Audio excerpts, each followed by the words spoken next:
মোহাম্মদ ইউনূস ও তারেক রহমানের মধ্যে একান্ত বৈঠক। সংবাদ সম্মেলন হলো অনুষ্ঠিত। অন্তর্বর্তী সরকারের প্রধান উপদেষ্টা অধ্যাপক মোহাম্মদ ইউনূস ও বিএনপির ভারপ্রাপ্ত চেয়ারম্যান তারেক রহমানের মধ্যে বৈঠক শেষ হয়েছে। বৈঠক শেষে উভয় পক্ষের প্রতিনিধিরা যৌথ সংবাদ সম্মেলন করেন। আজ শুক্রবার বাংলাদেশ সময় বিকেল 4টার দিকে উভয় পক্ষের প্রতিনিধিরা যৌথ সংবাদ সম্মেলন করেন। সংবাদ সম্মেলনে প্রধান উপদেষ্টার প্রেস সচিব শফিকুল আলম, জাতীয় নিরাপত্তা উপদেষ্টা খলিলুর রহমান, বিএনপির স্থায়ী কমিটির সদস্য আবির খসরু মাহবুব চৌধুরী উপস্থিত ছিলেন। যুক্তরাজ্যের লন্ডনের ডরচেস্টার হোটেলে আজ স্থানীয় সময় সকাল 9টায় বৈঠকটি শুরু হয়। সকাল 10:30টায় বৈঠক শেষ হয়। বৈঠক শেষে তারেক রহমান ডরচেস্টার হোটেল ত্যাগ করেন। প্রধান উপদেষ্টার প্রেস সচিব শফিকুল আলম জানান, তাদের মধ্যে একান্তে এই বৈঠক হয়।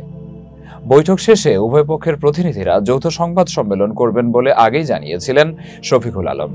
এর আগে যুক্তরাজ্যের লন্ডনের বাংলাদেশ হাই কমিশনের প্রেস মিনিস্টার আকবর হোসেন গণমাধ্যমে এই কথাটি বলে জানিয়েছেন, তারেক রহমানের হোটেলের সামনে পৌঁছালে তাকে জাতীয় নিরাপত্তা উপদেষ্টা খলিলুর রহমান ও প্রধান উপদেষ্টার প্রেস সচিব শফিকুল আলম স্বাগত জানান। আগামী জাতীয় নির্বাচনের সময় বিতর্কের মধ্যেই এই বৈঠকটি অনুষ্ঠিত হলো।